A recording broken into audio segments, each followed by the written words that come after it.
Hello, good morning, everyone. Welcome, welcome. If you can hear me, please give me a thumbs up emoji.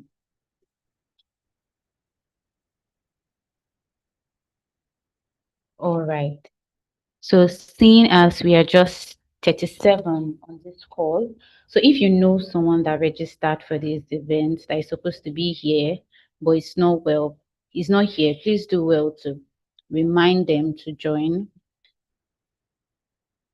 All right.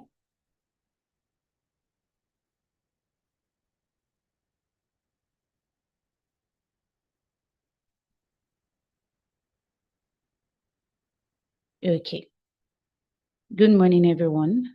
It's my pleasure to welcome you all to today's dialogue in commemoration of World Youth Skills Day 2026.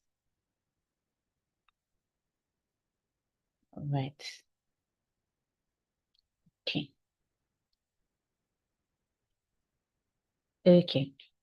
My name is Muyosere Sani, and I work in the operations department at Network of Youth for Sustainable Initiative, and I'll be your moderator for today's session. So I warmly welcome you all. So please, if you know someone that should be on this call and is not here, please reach out to them. Okay.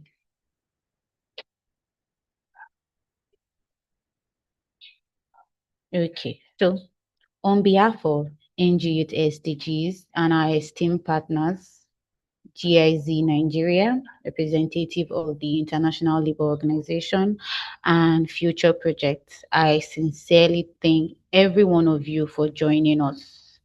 So before we move to today's conversation, I need to understand how we are feeling. So send an emoji to describe how you're all feeling today.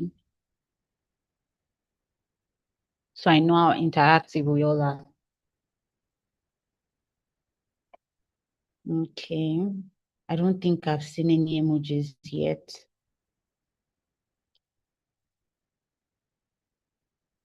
Okay. Please keep it coming. This session will be very interactive. All right. Okay.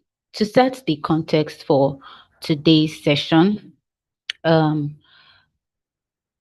today's event is World Youth Skills Day, and we are gathering under the theme Skills for a Shared Future. Across Nigeria and indeed globally, young people continue to demonstrate great potentials. However, still face the barrier of translating these skills into meaningful employment that will take us for that quality of life also.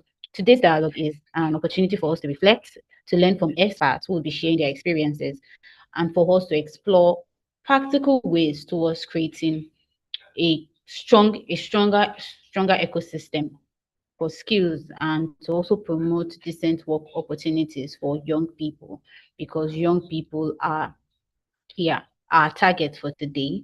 So before we begin, I would like to go over a few housekeeping announcements. So please, if you have an opinion to give, please use the chat box. If you have questions, you should also put it in the question and answer chat as well. But there will be time for question and answer. So we would all discuss that at the end of yes during that period. So we are supposed to have an interactive session. So I'll implore that we all keep our comments coming. We do well to engage.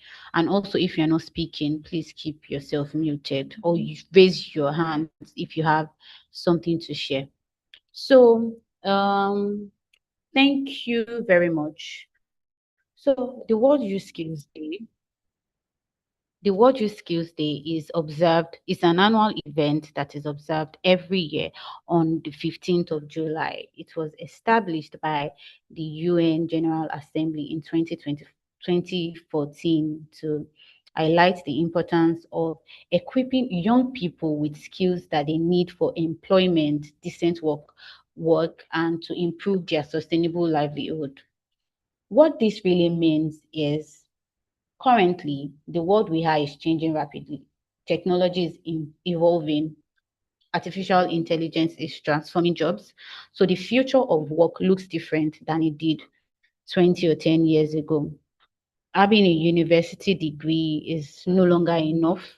Young people need practical digital leadership and problem solving skills to remain relevant in today's society. And this is why World Youth Skills Day exists, because it's a reminder. It reminds the government, employers, institutions that young people should not just invest in skills, is important for them because it's also them investing in their future as well. So this is important. And why do we say it's for a shared future? Because it's not just particularly for young people. It belongs to everyone, employers, the government, civil society. So we all have collective responsibility to build an inclusive future where no young person is left behind. So this future that we are looking for can only happen if we all come together as a collective and we fight for it.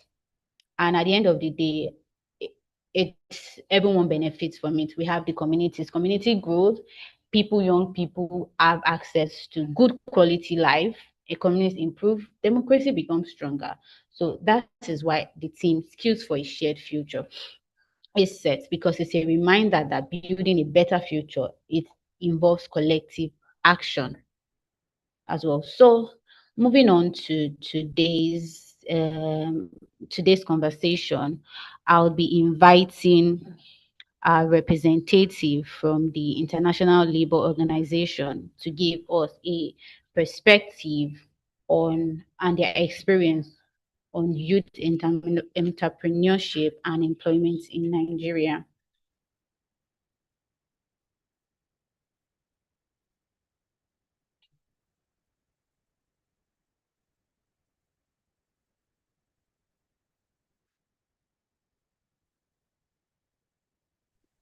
Hi, hello, good morning, Okay. everyone. Just want to be sure if you can hear me. Okay. Hello, can you hear me? Yes, we can. Please go Okay. ahead. Hi, good morning, everyone, and it's so good to be here this morning. My name is Aisha Dirisu, and I'm the National Project Coordinator. The host has asked. And I'm the National Project Coordinator for the CSIN project, that is strengthening employment and employability systems in Nigeria. So today I'm just going to speak briefly on partners' perspective when we talk about youth employment and entrepreneurship in Nigeria. And for me, the first thing, we just look at is the fact that Nigeria has a vibrant entrepreneurship culture. And also, we know that majority of the population in Nigeria are the youth. And this entrepreneurial culture is particularly visible in a lot of cities like Lagos, Abuja, Port Harcourt. And there are a lot of businesses that are producing, a lot of companies producing innovations, addressing local challenges. And today, the question will be that for CISIN project, what is it designed to do exactly in Nigeria? And what do we need to do to build institutionally and systemically so that youth employment and entrepreneurship produces not just business activities, but decent work?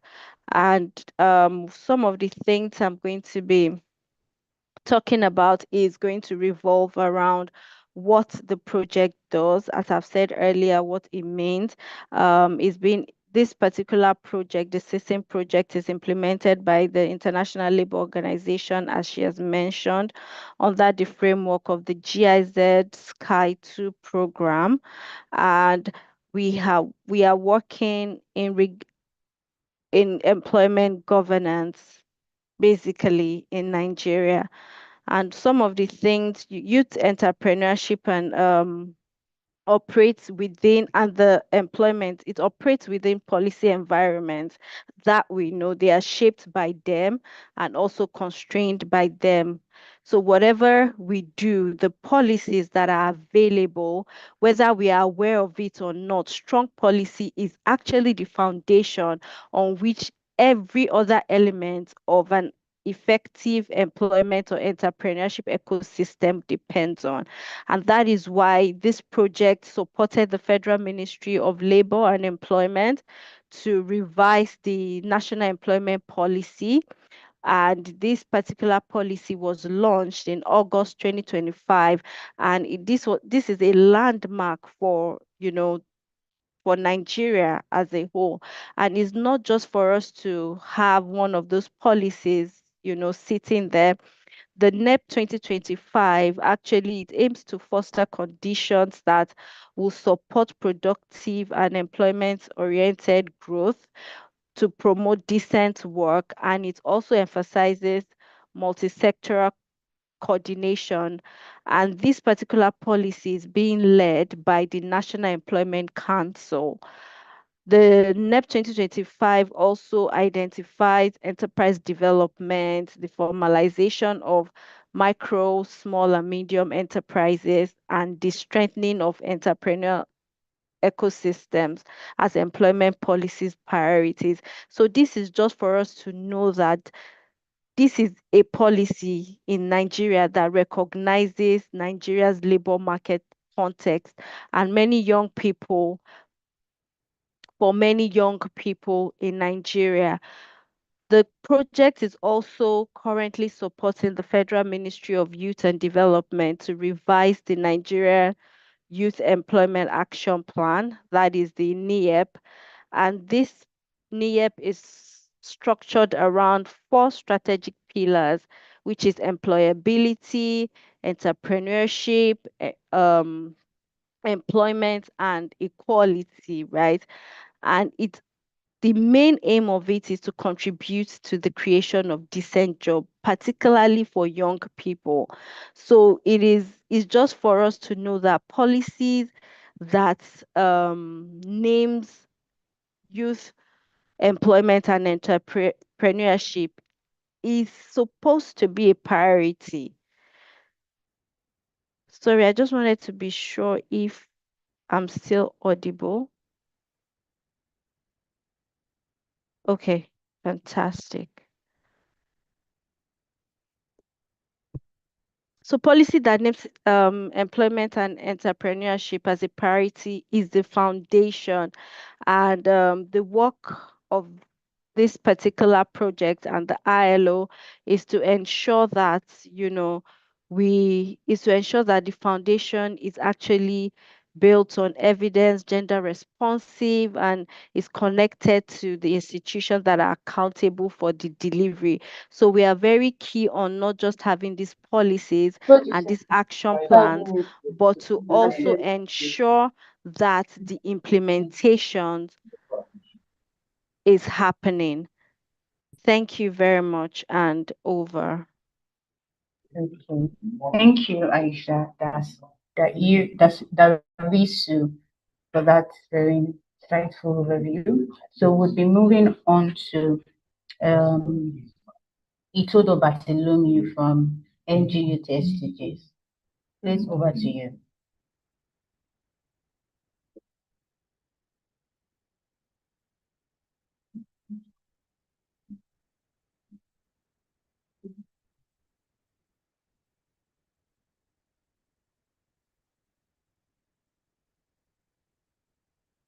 Hello, please, you have 5 minutes.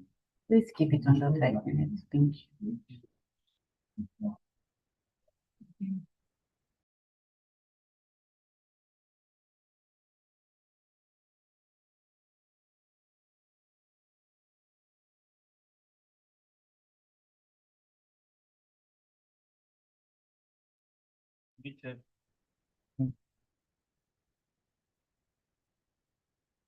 Hi, good morning, everyone. I hope I'm audible right now. Okay, my name is Ituru Bartlome, the Monitoring, Evaluation and Learning Associate at the Nigerian Youth SDG. Today, I will be sharing key insights from our youth participatory research on decent work in Nigeria, implemented in partnership with UNIFOR. And this research seeks to better understand young people's employment realities and also generate evidence that can strengthen policies and programs on decent work. So here's the project overview.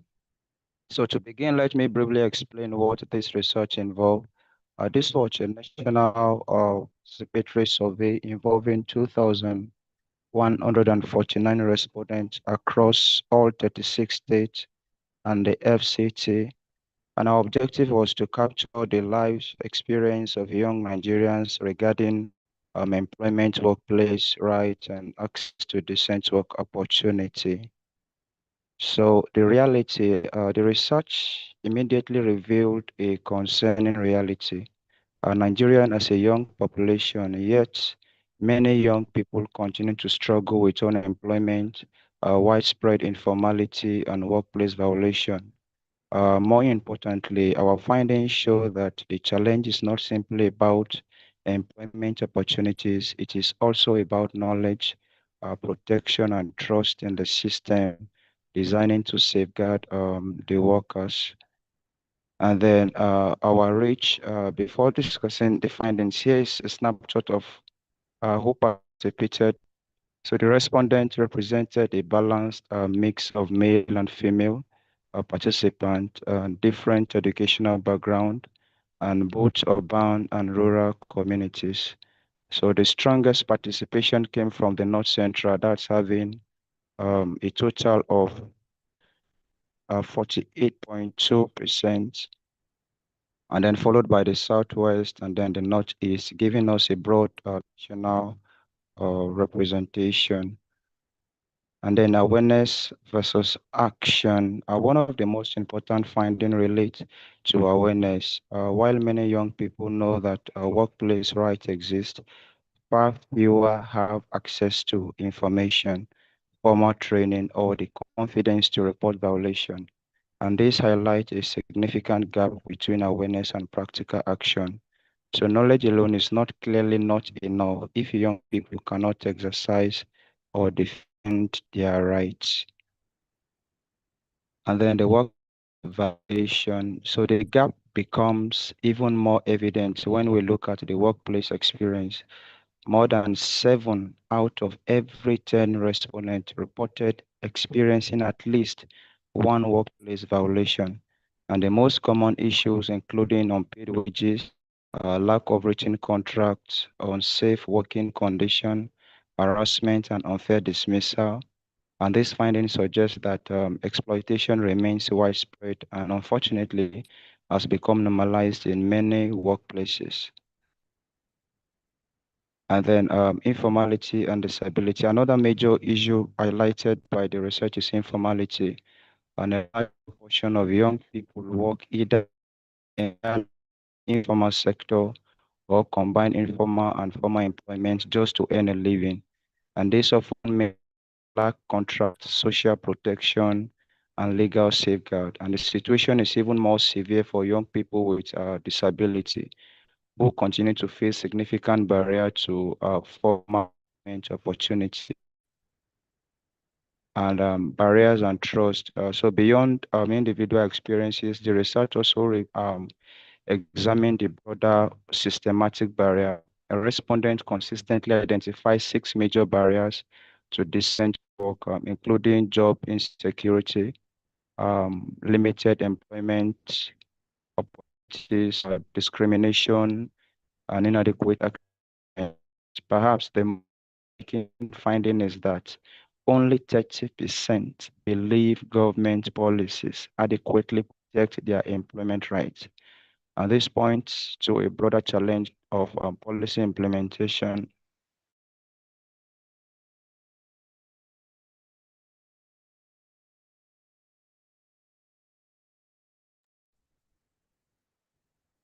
Hello, Itudo, are you still on call? These findings together.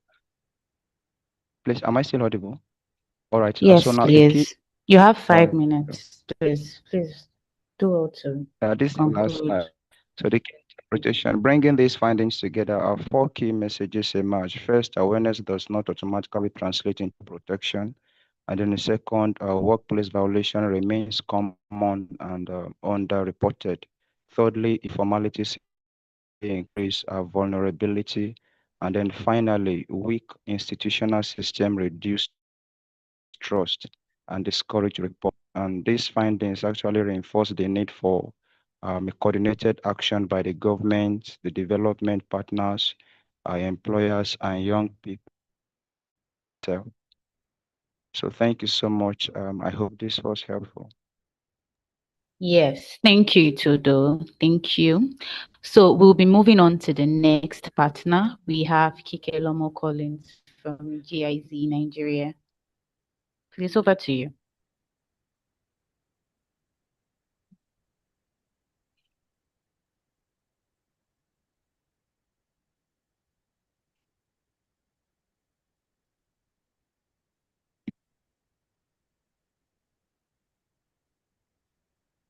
Hello, is Kikelomo here? Okay. Backend, please, she's unable to unmute herself.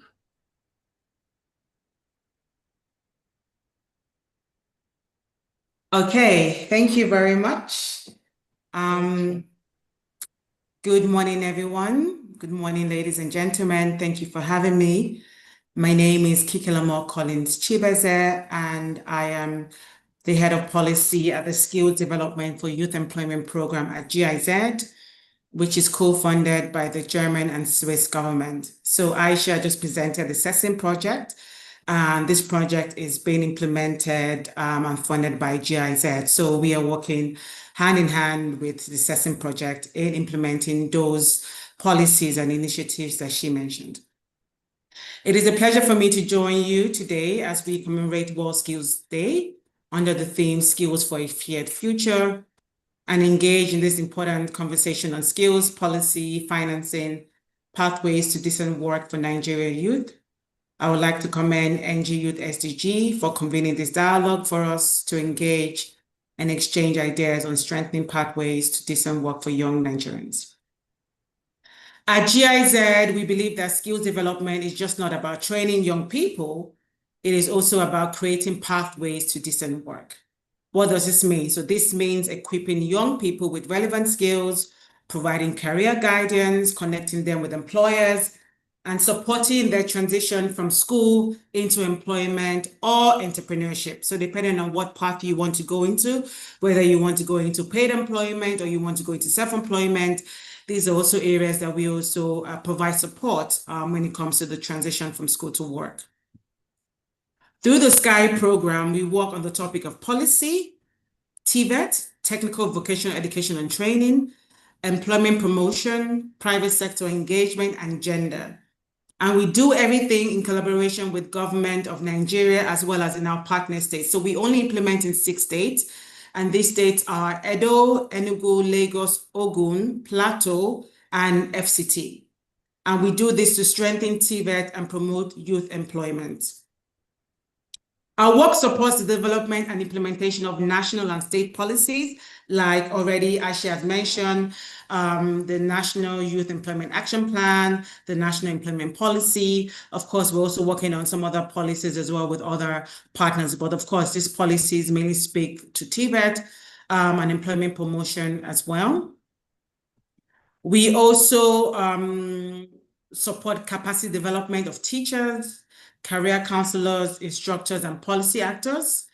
We support in the development of occupational standards. So for example, those curriculum and standards that are being used to teach in those technical colleges.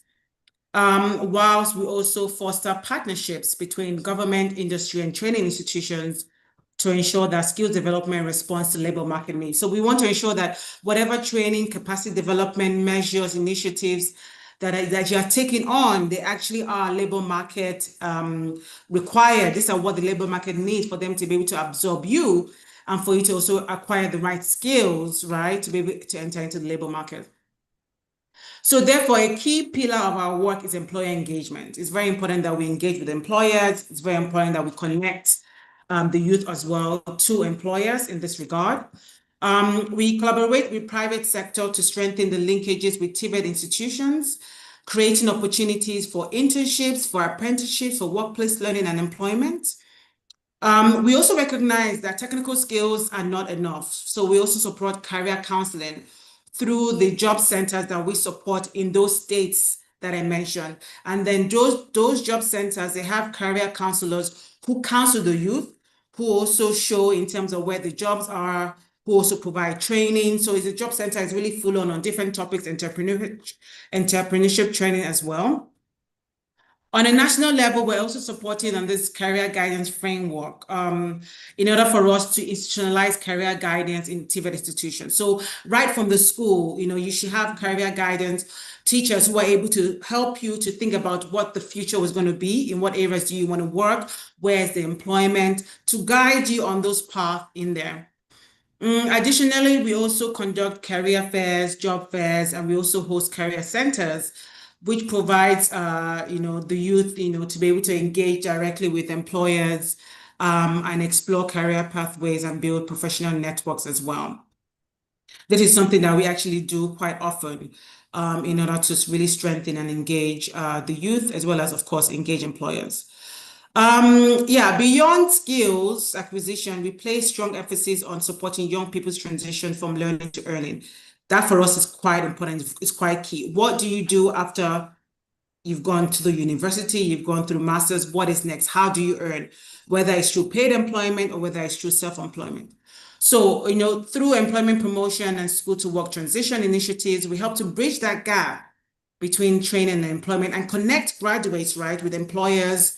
We help to facilitate job matching, and we help to support internships, because it's also good for you to know exactly what is happening in the workplace. We support with apprenticeships as well and other work-based learning opportunities. And these interventions that we have seen not only improve young people's employability, but it also helps employers access a pipeline of skilled talent that meets their workforce needs. So as we reflect on this year's theme, strengthening pathways to decent work requires strong partnerships and responsive policies and sustained investment in skills system.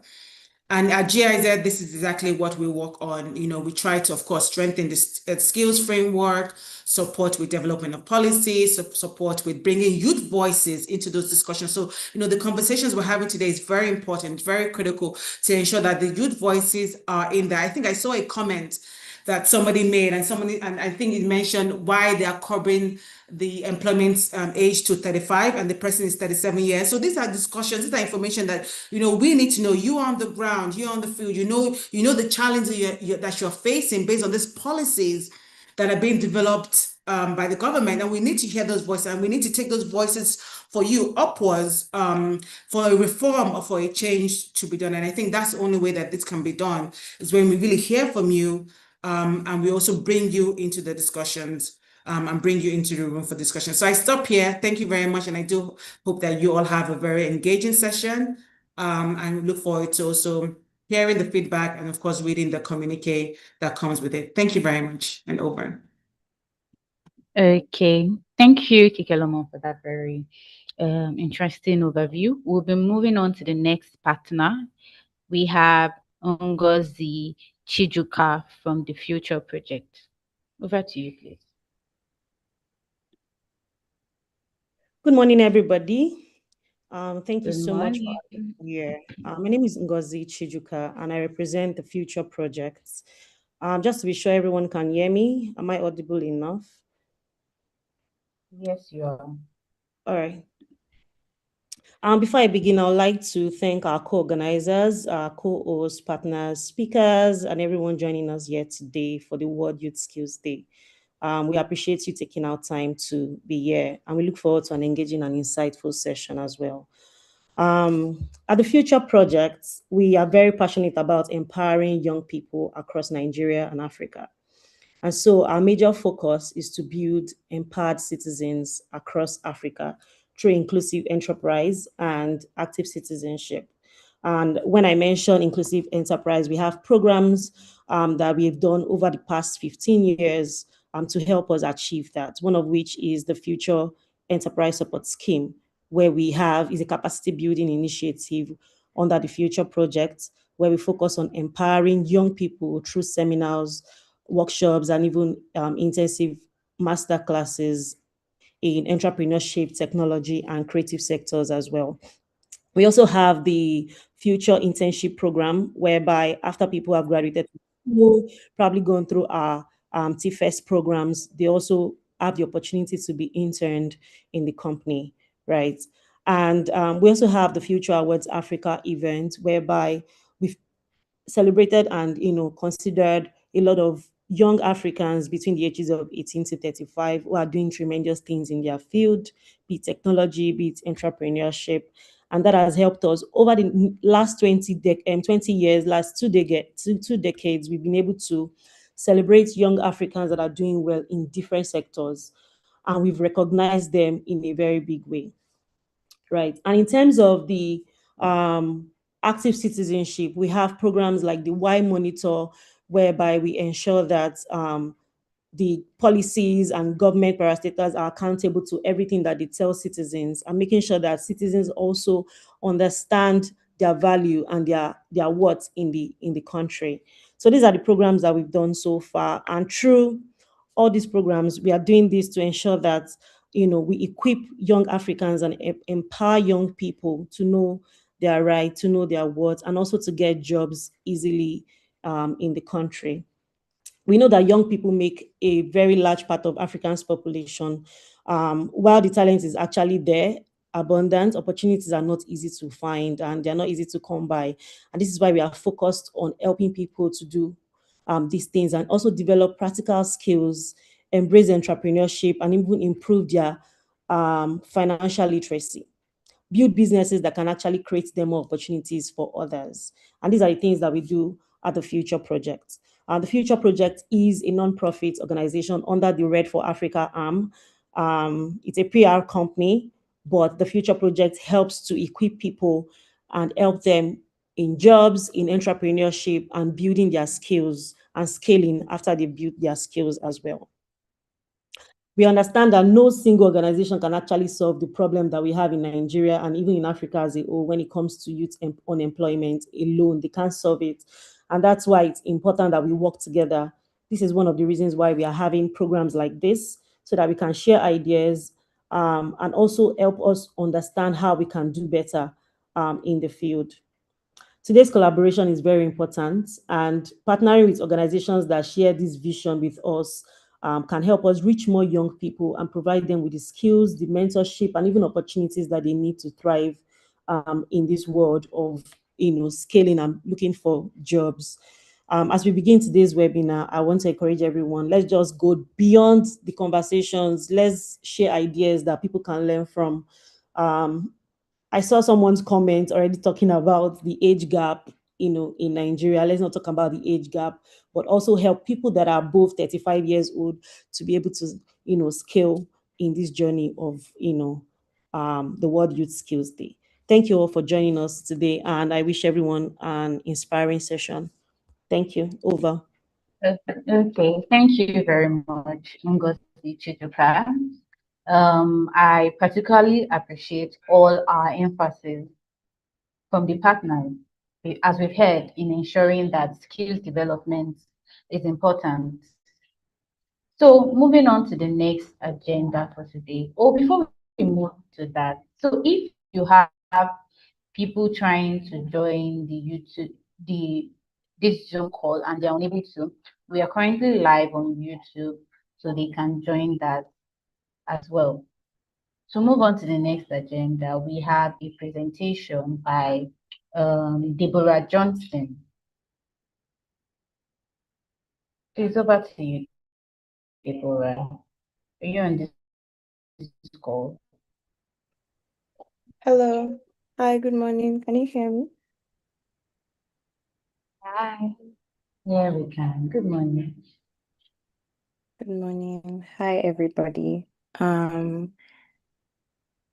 So I'm unable to share my video right now. but I have a poem to read. So I hope that we will be able to hear it over audio.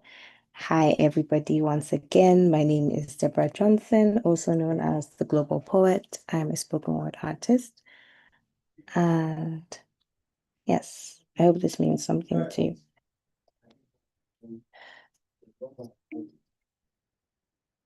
There is a running joke in my country. They say, when you are born in Nigeria, it means life and the river. This means that when you have skin like mine, the starting line transforms into something you have to climb to reach, while others are already running. We laugh about it, but it's not really funny. This joke leaves a bitter taste in our mouths, crawls into our hearts, and fills it with worry because we did not invent this joke. Our grandparents did. And after all these years, it can still be said because nothing has changed. And so, just like those who came before us, we have to pretend it is still funny.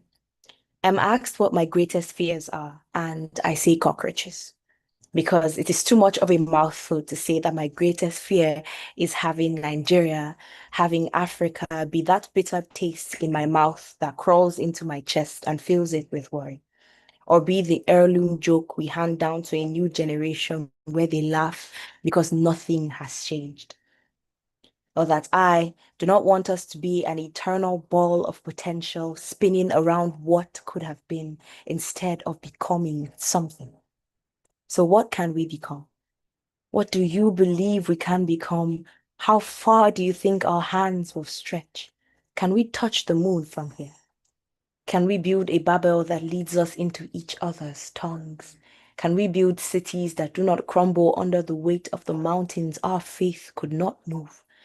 Will we have enough water and children in schools? Will our air be clean enough to breathe? Will our forests become arid or grow lilies in spring? What boxes have you put our cities in? Where do you think is our limit? Where do you think is your limit in this skin? You know, the saddest part about that joke is not that it's still being told. It is how much we believe it. And there is a strained relationship between believing and becoming. This relationship turns a frog into a prince, a beast into a man, our dreams into a reality worth fighting for. When we hold up a mirror of possibilities, how far do we see? Or have we turned being realistic into a cage?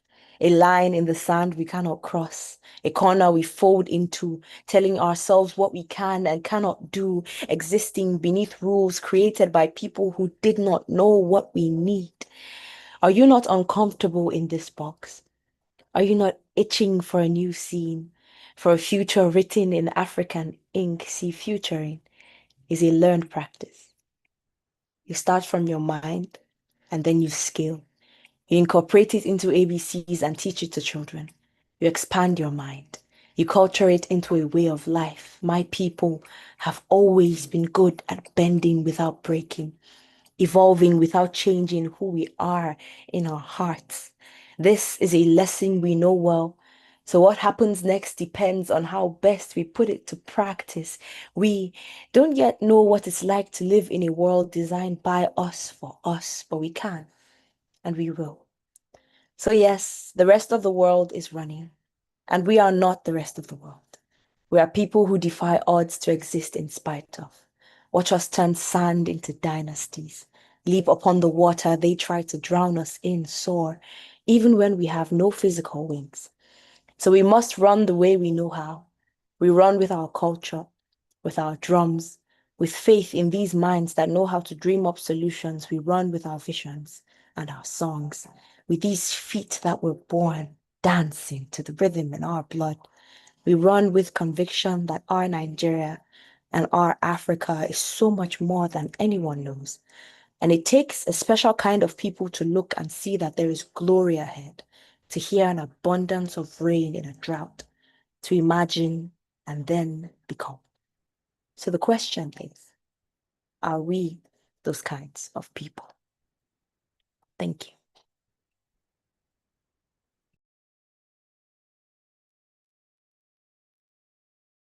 Please give Deborah Johnson a thumbs up. And thank you for that very moving word performance. I mean, this was just more than a presentation. It was a heartfelt reminder of why we are gathered here today. You beautifully captured the essence of the team, and I'm sure everyone in the room felt the emotion. Yeah, every word.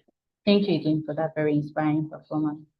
We'll be moving on to the next on our agenda. We have skills policy financing pathways to decent work for Nigerian youth. Panel session, which will be handled by Fumilayo Oguntamu from the Future Project. Over to you, Fumilayo. Hi, good morning, everyone. Good Please confirm morning. you can hear me. Thank you. Good afternoon, good morning, everyone, and welcome once again. Happy Youth Skills Day. My name is Oguntamu Oluwafunmilola, and I'll be your moderator for today's conversation. One that I can definitely say is one for the books. Today's conversation is about something many young Nigerians experience every day. And as a young Nigerian myself, I can totally relate to the issues or the conversations that we'll be discussing today. That's why I'm really and particularly excited to be part of this such timely conversation. One that brings together young people, employers, employees, policymakers, and industry leaders to explore real solutions. And yes, we often hear that young people need more skills, but I dare say that a lot of people have skills, they are skilled enough, right? But the issue here is they still struggle to secure a decent job. And so that's what we're going to be dicing and discussing today. And so I would like to ask an important question. If skills aren't enough, what else needs to change?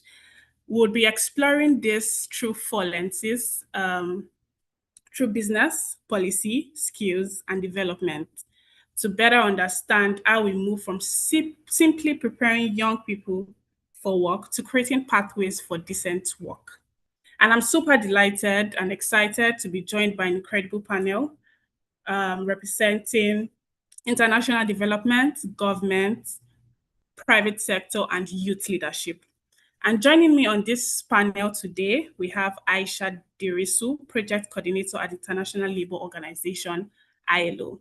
Hi, Aisha.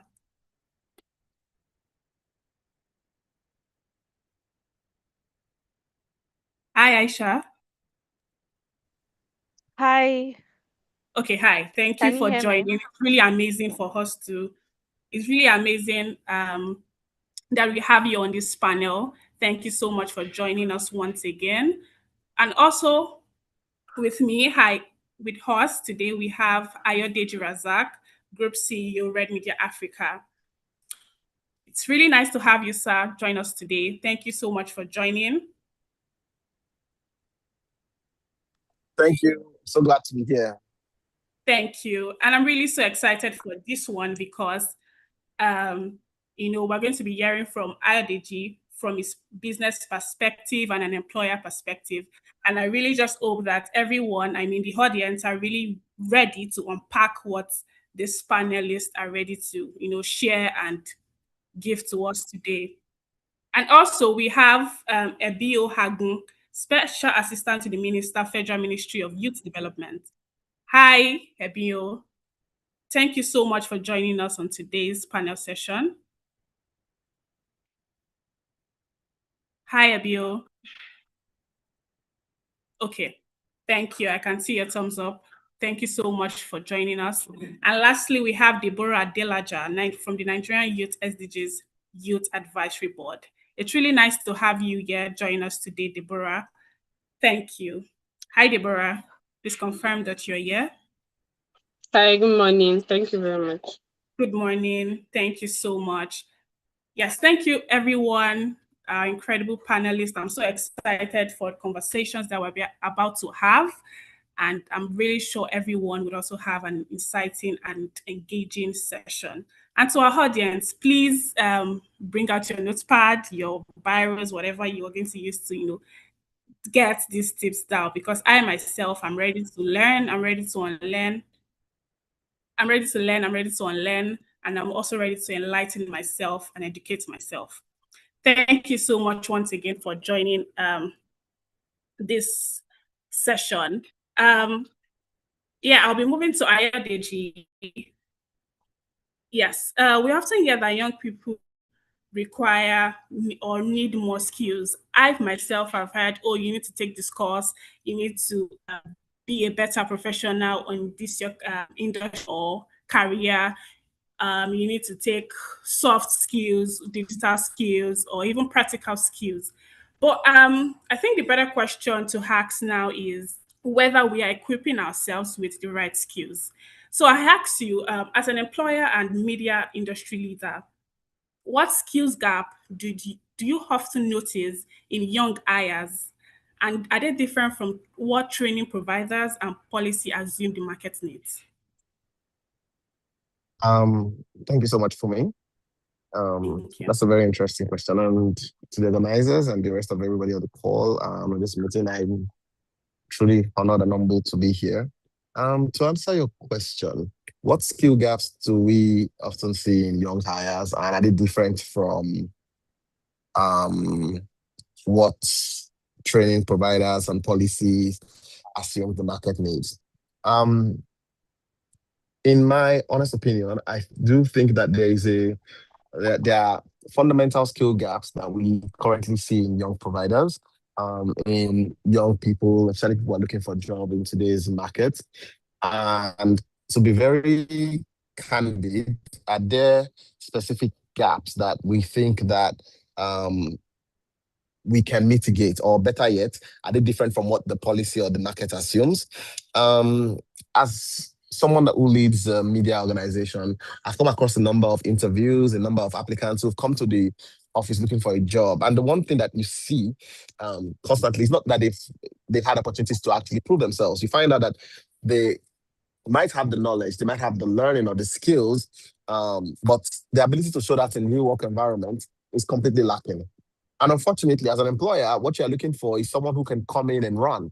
As much as we like to say employers should train and provide training, when I'm employing and I'm trying to pay a salary almost immediately, the first thing, the one thing you are not trying to do immediately is start that process with training, especially when it is training on the core skill the person is supposed to bring to the room, right? You are almost to a large extent looking to employ some level of skill and then top that up. But what you find is a lot of the young people who are coming to the market have very little of those skills. In terms of like media and in creativity, we move at fast pace.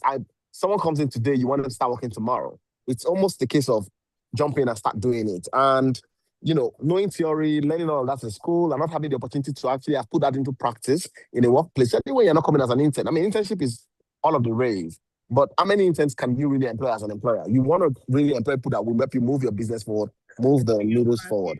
To just quote a couple of numbers, some 3.6% of young workers actually lack formal contracts, meaning we have to find the model. And I feel like this is what this conversation is about. We have to find models for people to formalize youth employment, and in such a way that to make it easier for people to actually gain skills that they can then translate to the workspace.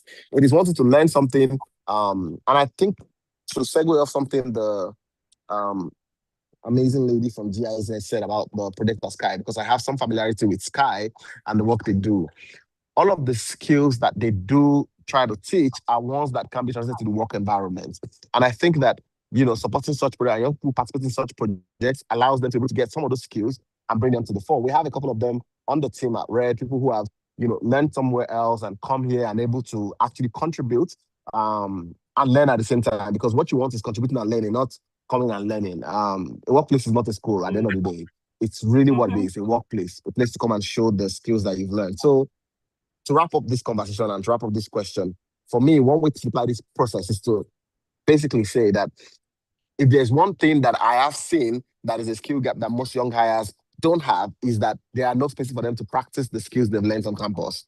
And if you think about what training providers like GIZ are doing, I think they are, to a large extent, they are trying to meet those needs. But I don't think that there is still a need for us to deepen what those skills are. I know that I don't know that for the Sky program, there's a lot of vocational learning and all of that, but there is a need to now start to deepen that process, moving it just beyond teaching just what they can do, but teaching what they can do for themselves. And I think that's what that's like I said, that's what the Sky program tries to do a lot. But in a workplace where I'm employing, I'm looking for people who can come and apply those skills immediately. And I think that's something that this room and none of these conversations will help us find answers to and find policies that can help shape. Thank you so much, sir, for that answer. Okay. Now I've heard from the employer perspective, right? So I would really like to hear from the policymaker perspective. So I'll throw this question to Aisha. From the HILO's perspective, what policy and system changes are needed to better align skills development with labor market demand, and also improve young people transition into decent work? Yeah, so thank you for that question. And for me, from the ILO's perspective, improving young people's transition into decent work is very important, and it requires moving beyond isolated training programs, but towards a more integrated employment ecosystems, right? And skills development is most effective when it responds to the emerging and the current labor market needs. So just like what he said, what exactly are the needs of the employer, right? And how can we support the job seekers to improve on those skills? And for us at ILO, the starting point is the fact that we know that Nigeria has made some significant progress on its employment policy architecture, like what I spoke about earlier. That's the National Employment Policy, the 2025, which the government has already revised, launched, and this particular policy is comprehensive and is evidence grounded. It's framework that addresses skills development, labor market information, and the transition of young people into decent work.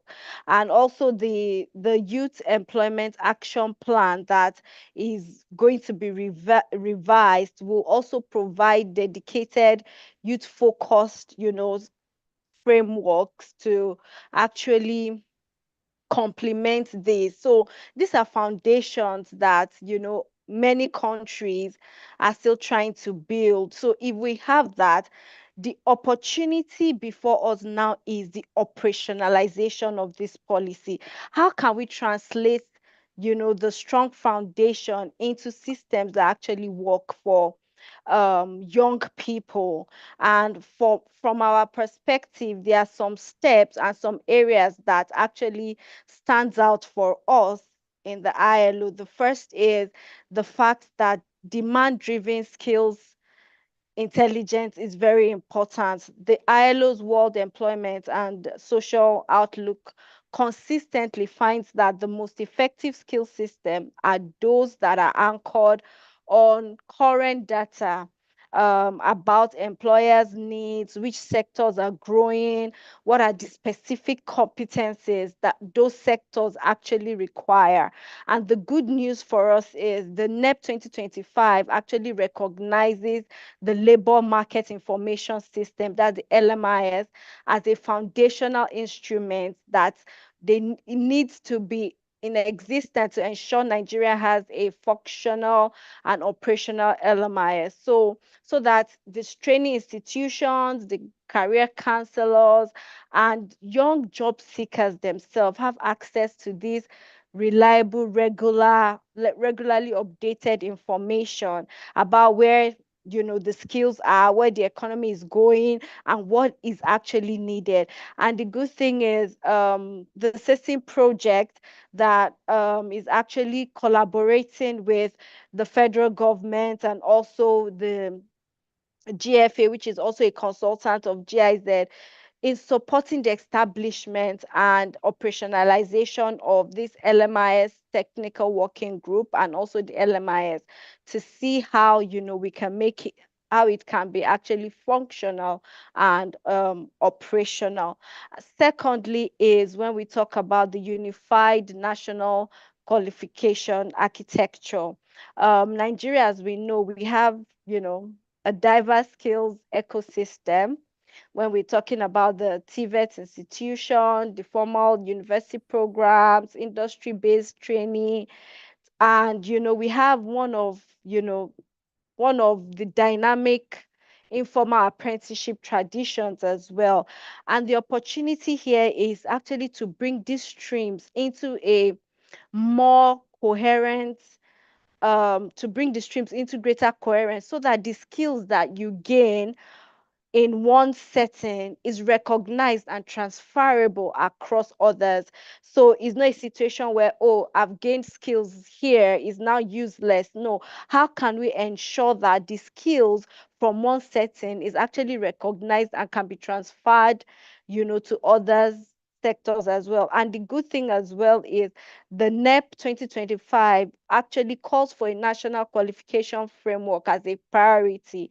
And at ILO, we actually support this direction because when a young person's skills are formally recognized, regardless of where they are acquired, it actually opens, more doors to formal employment, to finance, and just further learning. And that is a system that can actually work for young Nigerians. And the last area I will talk on is strengthening the transition infrastructure, right? No, sorry. Yes, how can we ensure that the journey from the journey from training to decent work, we know that right now requires more, it requires more than a qualification. So it requires a functioning employment system, services, where accurate, labor market information at the point of career decisions, and also to ensure that the pathway, there's a structured pathway between skill systems and employer. And the NEP has mandated that has a mandate to strengthen public employment systems in Nigeria. So public employment services, migrant resource centers, job centers, and the NELEX platform, they represent this transition infrastructure. And the good news is this project is also supporting these job centers and the MRCs across Nigeria through, training programs on how you can actually build their capacity, equip them to provide better and more informed support to young job seekers, particularly those in transition moments. And finally, what I would just like to say is that the direction is very clear and the policy framework is in place. But the work now is how can we build the system to operationalize and make sure that these systems, become real to young people in Nigeria. Thank you and over. Thank you so much, Aisha. Thank you. And really, it's an amazing thing ILO is doing. Thank you once again. Also, one thing that stood out to me in what you said is how can you transfer the skills that you have gotten to, to every sector in the labor market. And so I will be moving on to Deborah because Deborah is a youth. Is on the Youth Advisory Board of Nigeria Youth Skills Development, SDGs. And also, I would like to bring Deborah to, share a youth perspective on this. So, Deborah, can you share a concrete example of an experience where a skill you acquired didn't translate into decent work and what got into the way?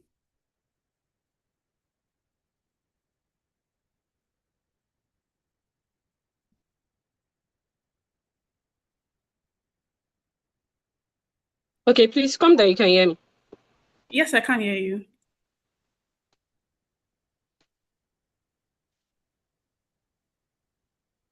Feels as if my screen is stuck. Can you hear me, please? Yes, yes. All right. Thank you very much for the opportunity. It's been a beautiful conversation, prioritizing the National Youth Policy, and Happy World Youth Skills Day again. So from a youth perspective, I'm thinking of an example of an experience where my skills did not really translate. Eventually it did, but the period where it did not really translate into like a decent work, and what got into the way was I think the period after graduation, where it looks like when you're trying to build skills development. I think I was getting certifications in the likes of project management, program coordination. And I had a lot of volunteering experiences, leading educational projects, managing several teams in school and all of that. But the issue was that securing paid opportunities was quite difficult because many organizations tend to prioritize years of formal work experience over demonstrated competence and impact. And as much as, yes, certain organizations try as much as possible to ensure that there is this skill capacity training when they employ you, there are little opportunities in certain corporate organizations that leave a large room for internship. Because eventually, when I was able to transition into the workspace, it was actually through the level of internship. Though I had years of work experience and building skills in project management through my non-governmental organization, volunteering for certain organizations as well. But that aspect of a formal employment work experience was really that gap. And it was not that I lacked the skill itself. It just looks like there was a gap to formal working in that corporate organizations for them for such employment opportunities. And I think the pathway that many graduates follow through is, like I said, internship, but there needs to be also much more opportunities in that aspect. I know that organizations want to employ people that would help them grow their organization, move from the level that they are at to producing much more results and all of that. But we also need to create much gap for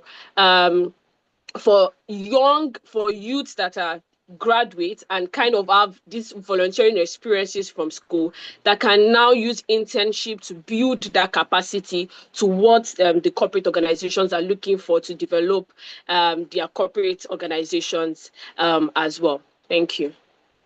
Thank you very much, Deborah. That was short and very precise. One thing that really stood out to me is volunteering. You said you volunteered for different organizations, and I think that's really necessary and important for young people at this age.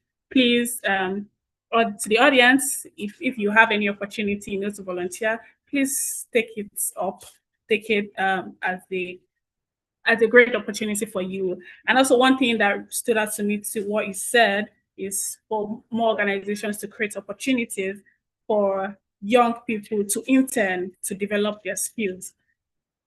Right. Thank you so much, Deborah, Ayodeji, and Aisha for this insightful session.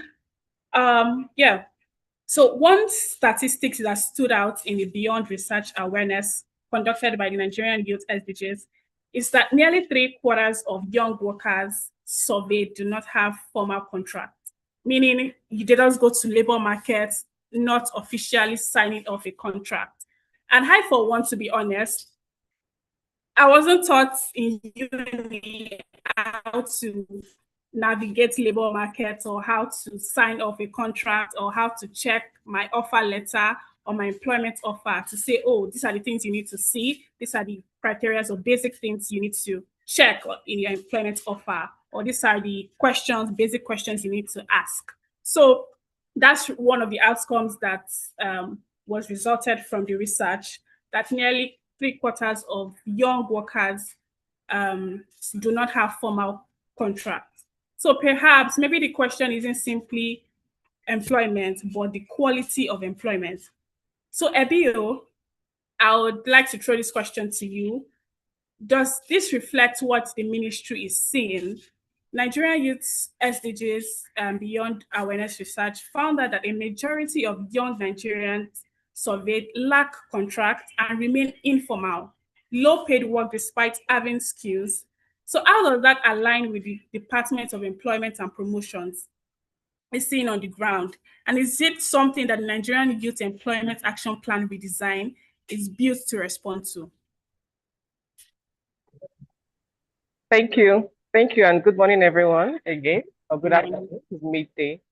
I would say this is the right time for this question and the right time for your survey. Timing is key because we're currently reviewing the Nigerian Youth Employment Action Plan, just as it was shared by Aisha.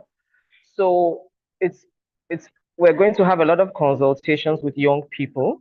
And so in that process, some of your observations will be taken into the design of the plan. And so that is very important, and I wanted to make that point. But in terms of what we're doing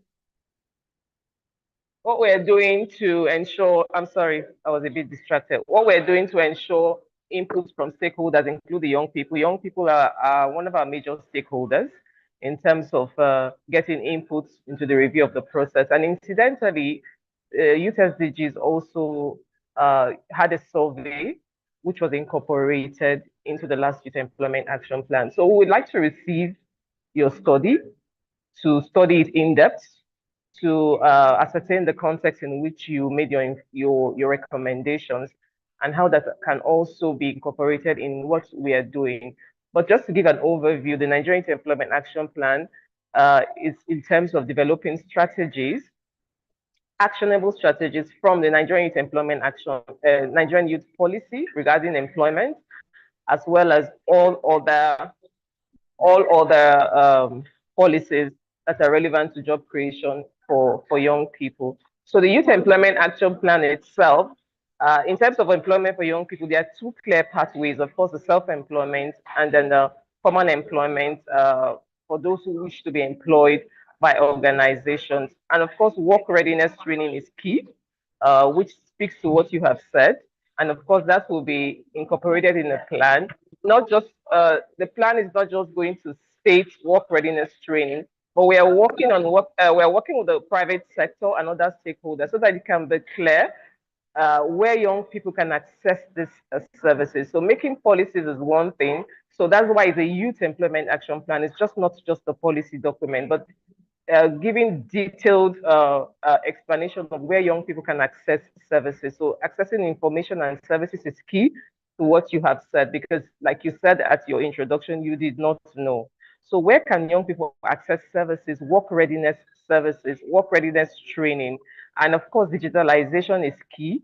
If a young person cannot travel, you should be able to log on and access some of these services. So digitalization is something that is very important for us in going forward in this review process. Young people are tech savvy, and it's a little cost friendly and cost effective for them to be able to access information. So work readiness training is key for what you have said, and accessing information and services and digitalizing them is very important. And of course, we're going to incorporate what you have said when we receive it. There's a review team, a consultant going on and he will contact your organization and see how we can incorporate some of those useful recommendations. Thank you. Thank you so much, Abiyo. We'll definitely be sure to send you the report and look forward to an amazing outcome from it. Thank you. Moving on to Ayadeji. From the business perspective, what makes formalizing youth employment hard, and what would make it easier? I think for me, I think one of the biggest challenges of formalizing youth employment would probably be around, I think it's more an education thing than anything else. So I'll put it like this. A lot of young people in their desire to get a job will take a job without necessarily reading through the fine print. And if an employer can take advantage of that, the opportunity lies there. Exploitation becomes easy, because again, formalization isn't always a question of willingness. It's for many growing businesses, especially sectors like media and creativity, is a question of practicality. Many companies start a lot of their work on small work or project-based contracts and freelancers or short-term engagements. I mean, I mentioned to you that Red, one of the things that we do have is an internship system where people come in as interns and learn. And because we know that it's and I won't use the word easier, but it's the fastest way to get people in the system without going through a lot of the bottlenecks that comes with formalized contract. And more importantly, get people that you can actually mold with the right characters. Now, when you have requirements, statutory contributions, compliance obligations, and administrative costs, formal employment can become difficult for businesses that are starting out, before you know what's happening, the ballooning cost of the payroll means that it's easier to go with short-term contracts. I know an organization, and I won't mention them in this industry, that has almost 70%, for lack of a better word, interns, 70%, low contract employees. And the simple response is that, they're easier to grow, easier to train. Now, we practically use them as a training school. People there pick their interns and just move them on. But for that organization, it's because it's cheaper and it's low budget hires. However, that doesn't mean that young people should work without protection. We need to make this process easier, not harder for business to formalize employment. One way for that to happen is to simplify compliance requirements for SMEs and create incentives for companies that transition young workers into formal jobs. There is almost no incentive currently in the system for, helping for that organization who is 70% training most of the marketing experts in the industry. Nobody's incentivizing them. Nobody's rewarding that effort. I mean, you say, but they're getting no employees. They're doing a lot of hard work, filtering out those who don't want to be in the system and shaping those that want to be in the system as well. So it's a two-pronged approach. Another way is to recognize that different industries operate differently. Project-based industries like ours need flexible employment. We need flexible employment models that actually guarantees basic protections within substituting agreements. I mean, fair pay, social protection, and clear terms. From my experience, whenever we've been able to move people into more formal employment and arrangements, we've seen higher retention, stronger commitment, and greater trust on both sides. Because, when someone is a full-time staff, they are more likely to stay longer than someone who is in a short-term contract. Formalization isn't just good for workers, it's good for the businesses. The challenge is to create a system that makes formal employment accessible for both employers and young people, and rather than treat it as an administrative burden. And I think that's what this room is about. We need to find a system that makes it valuable to both parties. And hopefully once we find the answer, we can crack it, it becomes something that actually works both ways. Thank you. Thank you so much, sir. Thank you. So Aisha, over to you. I'd like to throw this question to you. Many countries have strong employment and skills policies, yet implementation remains a challenge. So what practical steps are needed to translate policy commitments into better employment outcomes for young people in Nigeria? Yeah, so thank you very much for that question. And for us in ILO, we take that seriously in every country we work in. And the distance between a well-written policy and a changed life for everyone, but especially for a young person, is real. And bridging it actually requires being deliberate and having sustained, systems work. So for me, I'm just going to break this into just 3 steps that are sort of critical. The first is to ensure that we strengthen the coordination and accountability architecture. So what do I mean by that? For instance, for the NEP 2020-2025, the National Employment Council is the institution that homes the NEP implementation. So the NEC is the one that ensures the implementation of the employment policy. So how can we strengthen their institutional capacity in such a way that they function effectively when it comes to ensuring they have regular meetings, ensuring that there are clear mandates and they know what they need to do at every point point in time, and there's also some sort of accountability chain that can actually turn policy commitments into like trackable obligations. Secondly is to ensure that the framework is extended to the subnationals. So how can we ensure implementation ultimately happens at the level where young people live? A lot of young people live in states, local government areas, in communities. And how can we ensure that these frameworks are not just national frameworks and is not being cascaded down to the subnationals, right? And for us at as I've mentioned earlier, assessing is being funded by the Sky 2 program, and it was very, very important for us to support the establishment of the state employment, council and state employment action plan, so that the national employment policy is not just going to sit in the national level, but we wanted to ensure that in the state level, things are also happening. And under this project, we are piloting 2 states.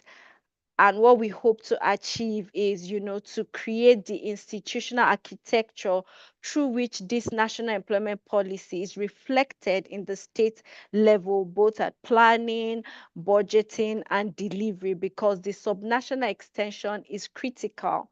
It is at state level that most, employment services, TVET institution, and the daily interaction between young people and the labor market actually occurs.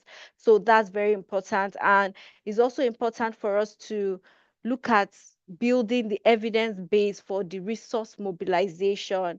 How can we have, sustainable implementation actually requires sustained financing?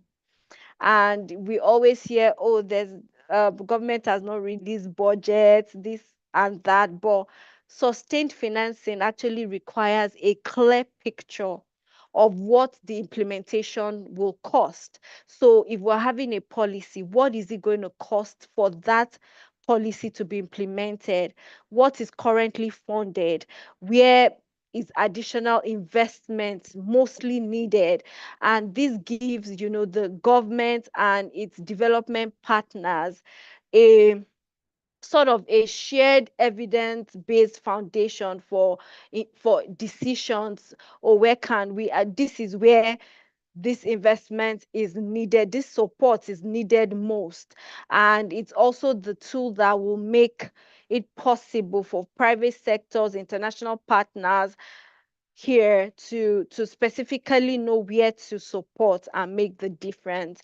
And lastly is also when it comes to awareness, which is also one of the reasons we are here today, to actually raise awareness on some of these, employment policies that are available. And when the citizens and everyone is aware, is also very, it's very useful, because people know what the deliverables are, and it also makes accountability very, very important. So that will be all from my end and over. Thank you very much.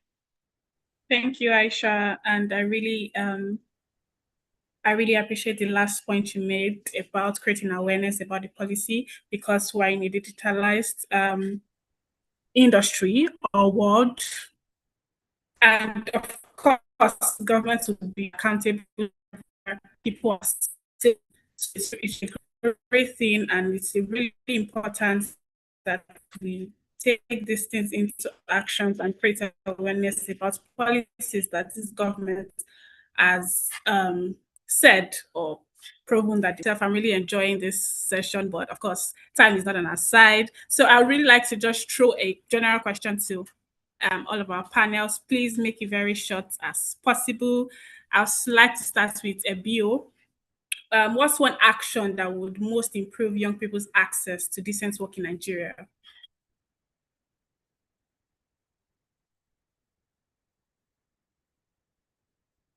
Thank you. One action? Yes, just one action. I would say, since you've put me in a box, a tight corner, but if it's one action, I would say skills development. They should be adequately prepared to access opportunities, because there are opportunities for employment. So even if you come out of a school or you're searching for an opportunity, if you don't have the required skills, then you may not be able to access that opportunity for skills development. Skills development even goes into self-employment as well.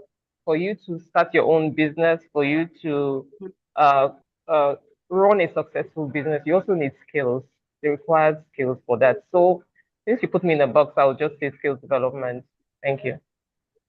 Thank you so much. Thank you. Aisha, what's one action that would most improve young people's access to decent work in Nigeria?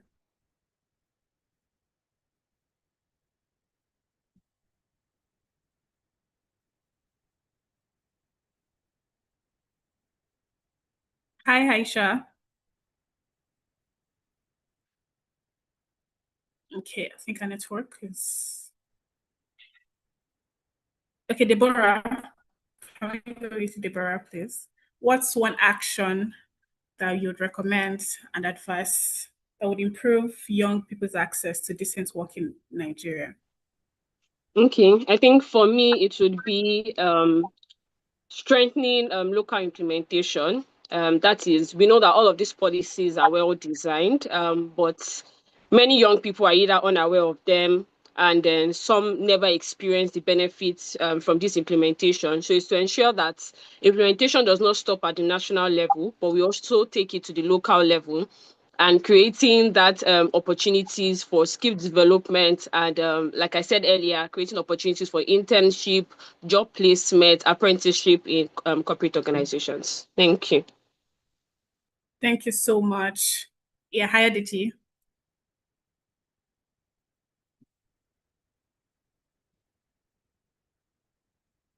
So what's one skill that young people can... I'm trying to rephrase the question in a way that is simpler to me. So basically, what's one Can you hear me? action? Yes, I can hear you. Oh, okay. Yeah, so Please go ahead. what's one action that you'd recommend to young people to get access to work in Nigeria? Just one action.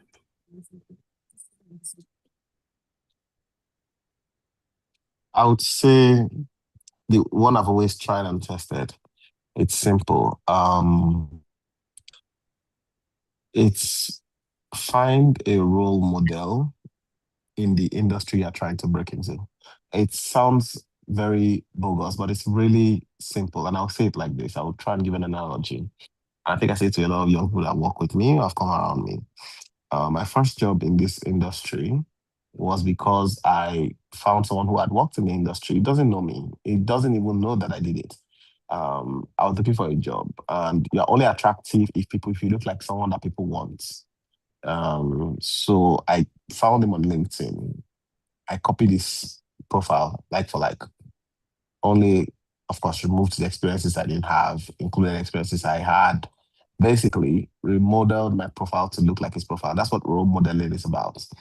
A lot of the other things they already have. You can learn a skill, you can get the knowledge, you can read a book, all of that. But to really bag a job in the industry, you need to look like something that people want. You need to become attractive to employers. And to be attractive to employers, the easiest way that I know of is copy someone who else is already attractive. First and foremost, people would be granted to you just because they look like something they're familiar with. Familiarity always breeds attraction. Every other thing can come from there. Of course, that will only get you in the room. To get the job, you will need to actually know what you're doing. But I'm assuming that at that point, you should be able to win that conversation. That'll be my one feedback. Mm-hmm. Thank you so much, sir. Thank you, everyone, for being on this panel session. I'm really excited that we had this conversation. today. And today's discussion just reminded us that skills matter, but skills alone aren't enough. We heard from Abios, you have to be prepared, just prepare yourself, improve yourself. Yes, you finished uni, but can you boldly say you can enter a labor market and you would excel? So it's really important that you have self-development. Also, we heard from Deborah that strengthening local implementation is really important. Yes, this government has said what they want to say, but it's really good that we create awareness about these things so that it can be implemented both on the national level and on sub-national level. And lastly, we heard from Hayadeji that says that it's really good that you find a role model in the industry you're trying to break into, which I think is really necessary and important. If you are you're trying to break into an industry or career setting and you're looking up to somebody, it's really nice that, oh, this person is doing this, I can do this. And I think it would be great for you to navigate the labor market. Thank you so much once again. It's really an insightful conversation, and I hope our audience were, filled with the tips and takeaways. And also, I would, lastly say a big thank you to the organizers, ILO, GIZ, the Future Project, and Nigerian Youth SDGs for organizing this timely such conversation. It's really nice to be your moderator. My name is Oluwafumilala Oguntamu, and yes, bye and see you some other time. Have a good day. Thank you. Okay, thank you, Oluwafumilayo. And thank you to our participants as well. I'm very sure that most of you have questions, reflection based on your personal experience, and you would love to share them. I'll be inviting Joseph Akpocheyovi. I'm not sure I'm spelling that right, to take us or question and answer session. Over to you, Joseph. Are you here? Yes, thank you. Hi, Moyo. Thank you. This was such a great session. I'm so happy to be here. Yes, for our participants, it was just so I hope you've learned something because I have as well. So this particular part of this is we're going to be getting questions from our participants. If you have questions, please drop them in the chat box so we can address them. I think we have one question here. We have two now. Okay, the first one here says, what practical steps would you recommend for emerging youth-led organizations to gain recognition, build credibility, strengthen policy engagements, and attract meaningful partnerships and opportunities? I think we'll direct this question to any of our panelists. I think Ayodeji particularly, yes.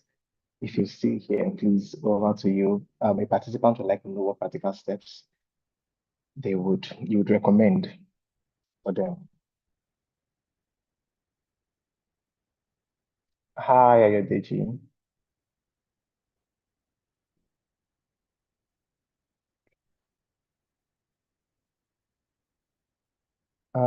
Can anyone hear me?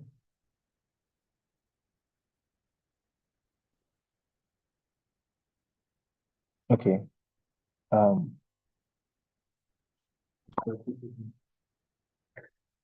Okay. I don't think Ayodeji is here. Or you can hear me. Okay. I think we'll pass the question to Ebi or Ago. If participant wants to know what practical steps you'd recommend for emerging youth-led organizations. If you're here, please. Yes, I'm sorry, you're not audible. I didn't get your question. Okay, yes. So a participant is asking what practical steps you'd recommend for emerging youth-led organizations to gain recognition, build credibility, strengthen policy engagements, and attract meaningful partnerships and opportunities. Emerging youth organizations. Hello? Yes, yes. Oh, emerging youth organizations. Oh, okay. Yes, if you're emerging, yes. So what's your focus? You have to have a niche for your organization, but having a focus, like they say, jack of all trades, of course, you can't benefit from anything. So what's your focus? Do you have the skills amongst your team uh, to to pursue the goals of your organization, which is as well as your focus? And if you do not have, can you collaborate with other organizations? And then, are you registered? Because partners want a credible organization. Are you registered with the CAC? Are you registered with the Ministry of Youth? Because sometimes partners, international development partners, local partners could send a message to the ministry to certify or to identify this particular organization. So does the Ministry of Youth, which is one of the major body responsible for youth development, are aware of your existence and what you do? So and then what are you able to do? Which area are you working with? Are you a national organization? Are you a state organization, or you're working in the local government? So when you're able to outline these specifics and have a niche within this, people are able to identify you. Even if you're a you're a state-based organization, partners may want to work with an organization in a state and they could contact you. If you're a national organization, do you have the capacity for the spread, or can you collaborate? So these are some of the things that you need to consider to become more credible in what you do. I don't know if that answers your question. Thank you, AB Hoa. Elikisu, I'm sure you've heard from her. And I hope that this answers your question. Yes, moving forward, the next question we have here says, what specific skills do you think young people need to become more employable? Oh, okay, so if Ayodiji is on this call still, I think I would need him to, take up on this. I did hear when he mentioned a couple of things relating to this, so yes.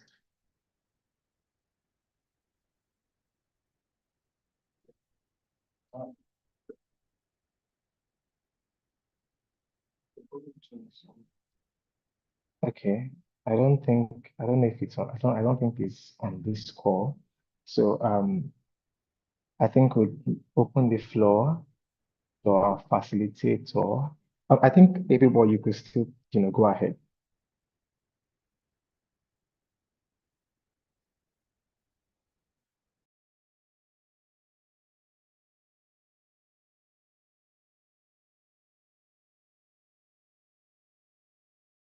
Okay, we also have Favor, and yes, also a panelist here. If you would like to answer this question for us, someone is asking what skills you think young people need to become more employable. Yes.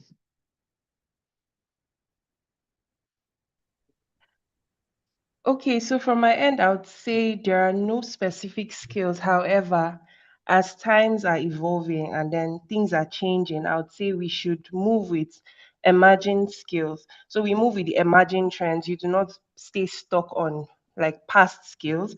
We can already start moving with the new trends. There are like new skills coming up in terms of green, digitalization, fashion. So you can look at the emerging trends and then maybe you can specialize in one of those new skills and not stay stuck on what has always been. Thank you. Okay, thank you so much, Favor. And Joshua, you've just heard there are no particular skills, one of these things. You just have to stay consistent with the skills you have. So I think that's from our participants. If there are more questions, please drop them in the chat box. We are waiting for you. We've just only answered 2 questions, and I'm sure we have more questions. Please put them in the chat box.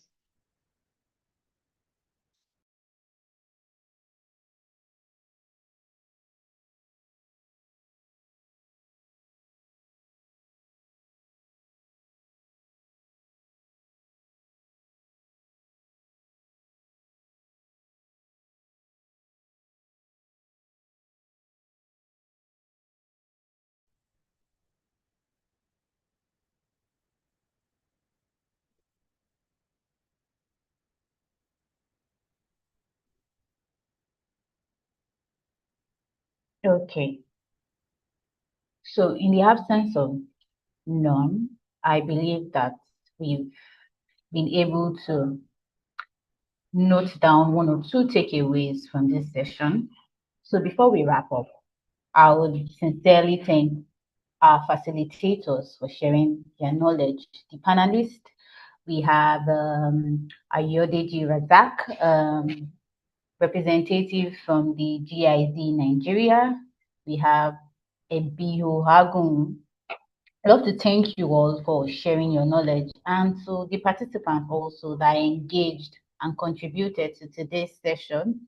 Your presence made this session truly remarkable.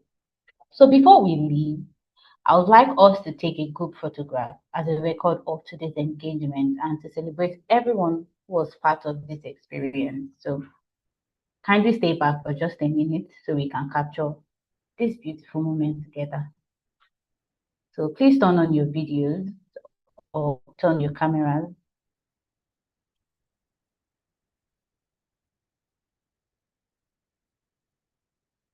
All right. So let's do well to turn on our videos. I would like to take our pictures. Okay. All right. I don't think some people's videos are still turned off. It's good to see all our beautiful faces. All right. Thank you very much. We're moving on to the mark. That will be given by Esther Otabo. Esther, what are you doing? Hello, everybody. So Esther Tabo currently unable to be on the call, so I'll be taking over for her. A day the future project, right? And I'll be taking the closing remark and next steps. I hope you all had a great and insightful event. I hope you'll learn new things and developed new perspectives on youth employment and entrepreneurship opportunities. I, for one, certainly did. And I think conversations here we had today are important because they provide a different perspective, practical solutions to the challenge of keeping our youth engaged in today's society and economy. And I hope you all agree with me. As we close this event, I would like to thank all the partners and organizers who made today possible. The teams at GIZ, ILO, NGUs, and the Future Project. But I also specifically thank the speech organization. I hope cameras are still on and I hope you're still here because I'll be calling one by one. Just to Austin Erame from ILO, Kikelomo Collins from GIZ, Itodo Bartholomew from NG Youths, and Ngozi Chichuka from the Future Project. Thank you all for sharing your knowledge and expertise with us today. I would also love to appreciate our panelists, right? Without our panelists today, we wouldn't have been able to have this interesting and beautiful conversation. So first, I would like to thank Ayodeji Razak for Red for Africa, Aisha Risu, Project Coordinator at ILO, Ebiho Hagun, Special Advisor to the Federal Ministry of Development, Terlumon Ile, my apologies if I didn't, the Director for Employment, Promotion and Public Advisory at GIZ, and the larger of the youth at NGD Youths or NG Youths. Your insightful thoughts, suggestions greatly enriched this. Also, I wouldn't be leaving out Moyo Sorisani, who coordinated the work remarks for the from the audience, and Lua Fumilo recently moderated panel, and the global for a beautiful spoken word performance, and I'm sure we're all touched by it. So everyone in the audience also, thank you all for joining. Thank you all for staying through till the end of this. This was conversation, and I think from it, we all stay engaged, right? We all stay here because opportunity meets preparedness, right? So let's ourselves in places where we can get opportunity, diligence in all that we do, and the opportunities that we look for, that we search for, would find us. I'm very sure of that. Also, please stay engaged with the platforms of all the organizers here, because I can say for certain that the conversations here wouldn't just end here. I'm sure that there will be conversations beyond this. I'm sure all the organizers have opportunities that they will be putting out there. So you obviously would not want to miss that. So thank you all once again for your time. I wish you all a wonderful day, and thank you for being a part of this conversation.